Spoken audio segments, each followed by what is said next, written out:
ব্যস্ততা, ব্যস্ততা আর ব্যস্ততা।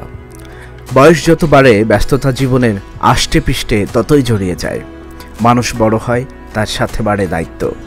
সময়ের ব্যবধানে এক সময়ের কাছের বন্ধুরাও জীবন সংসার নিয়ে দূরে চলে যায়, ব্যস্ত হয়ে যায় যার যার কর্মজীবনে। আর এই ব্যস্ততার টানাপোড়েনে একজন সময় বের করতে পারলেও দেখা যায় আরেকজন পারছেন না। এভাবেই চলে যায় জীবন। তবে এদের মধ্যে ব্যতিক্রম কিশোরগঞ্জের ৭ বন্ধু।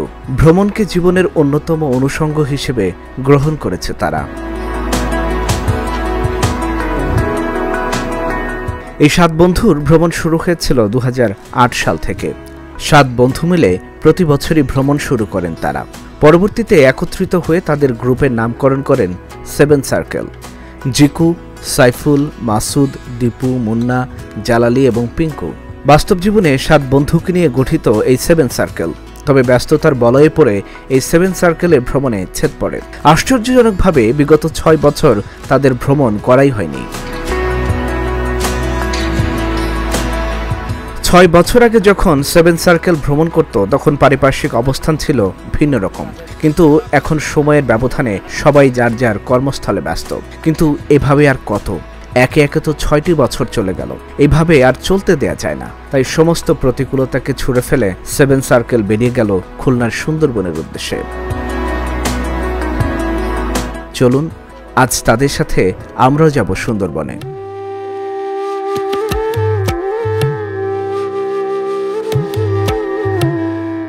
প্রথমে মোংলা ফেরিঘাট থেকে তারা ইঞ্জিন চালিত নৌকা ভাড়া করে। নৌকায় উঠে কখনো হাসি ঠাট্টা, কখনো গান গাওয়া, কখনো নাচানাচি করা, এভাবেই সময় কেটে যায়। গহীন জঙ্গলের বুক চিরে চলা নৌকা থেকে চারপাশের অপরূপ দৃশ্য দেখে সবাই মন্ত্রমুগ্ধ হয়ে যায়। গন্তব্যে পৌঁছানোর আগেই মাঝপথে নেমে এলো বৃষ্টি।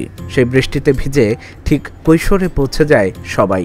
নাচ, গান, হইহুল্লোড় আর ছেলে মানুষিতে মেতে ওঠে 7 সার্কেলের বন্ধুরা।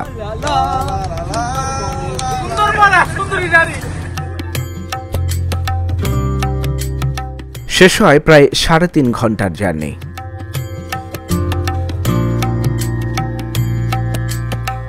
অবশেষে কাঙ্ক্ষিত বনলতা রিসোর্ট। সে এক অপরূপ দৃশ্য। রিসোর্টটি মূলত গোলপাতার ছাউনি, বাঁশ ও কাঠ দিয়ে তৈরি।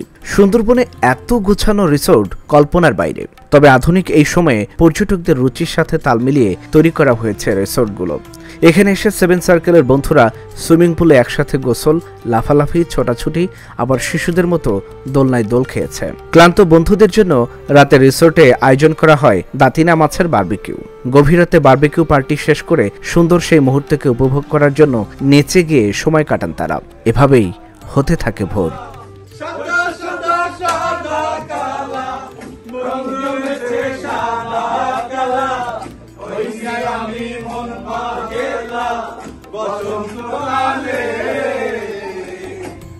বন্ধু কালা পাখি আমি যেন কি বসন্ত কালে তোমায় বলতে পারিনি।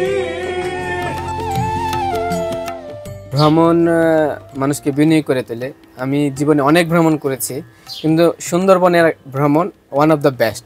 আর সুন্দরবন যে এত সুন্দর আমি না গেলে বুঝতেই পারতাম না।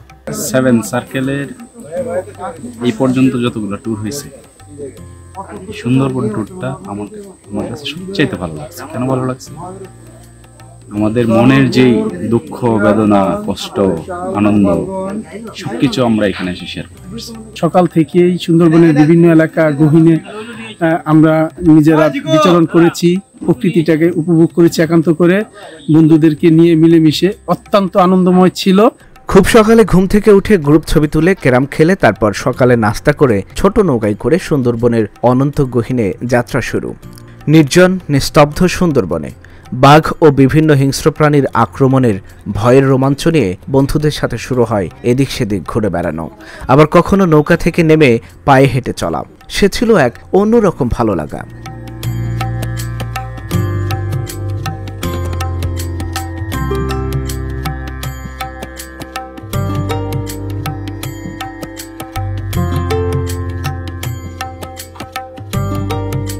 চলতে চলতে দেখা মেলে বিভিন্ন প্রজাতির পাখি, প্রজাপতি, বানর, কুমির, হরিণ, সাপ ও নাম না জানা অসংখ্য প্রাণী। একসময় ক্লান্ত সবাইকে নৌকার চালক তার জীবনের অভিজ্ঞতা বর্ণনা করছিল। মাঝি জানায় তার জীবনে অন্তত 22 বার বাঘের দেখা পেয়েছিল। 7 বন্ধু আতঙ্ক নিয়ে নীরবে মাঝির সেই অভিজ্ঞতার গল্প শোনে। সরাসরি দেখছি, সরাসরি পাইছি এবং আমাদের পরেও আক্রমণ করেছে, তবু আমাদের ধরতে পারিনি। খুব তাদের ট্যালার্ট ছিল, আমরাও ট্যালার্ট ছিলাম যে বাঘ আসলে ফিরে দেবো না, তবুও সে বাঘ ভয়তে, আমাদের ভয়তে সরে যায়। আমরা সেই সুন্দরবনের গহীন থেকে বের হয়ে আমরা এখন করমজলের দিকে যাচ্ছি। তো যাওয়ার আগেই যেই পরিবেশ দেখছি সে দেখেই মন ভরে গেছে। দেখি, কখনো দেখা হয় নাই সেই পরিবেশটা কেমন। নেগেটিভ কথা হবে না, শুধু লেসেন। সুন্দরবন অন্যরকম একটা জায়গা। আমাদের ভ্রমণ সবসময় আনন্দময় হয়, এবারে ভ্রমণ আমাদের আনন্দময় হয়। মনে হইতেছে কর্মব্যস্ততার মধ্যেখানে ওইগুলোর পাশে রেখে আমরা একটা ভিন্ন সময় আসছি। সুন্দরবনের অ্যাডভেঞ্চার শেষ করে এবার করমজল যাওয়ার পালা। করমজলের দর্শনীয় স্থানগুলো উপভোগ করে ইঞ্জিন চালিত নৌকায় গান গাইতে গাইতে, কখনো তাস খেলে, আবার কখনো নাচতে নাচতে সমাপ্তির দিকে চলে আসে 7 সার্কেলের সুন্দরবন ভ্রমণ।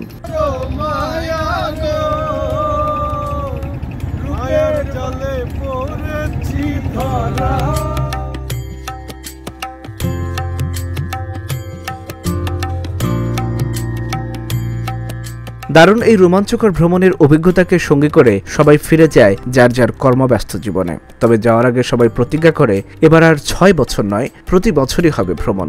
নিজেদের পাশাপাশি সঙ্গী করা হবে পরিবার পরিজনকেও। অপেক্ষা পরের ভ্রমণের দিনের জন্য।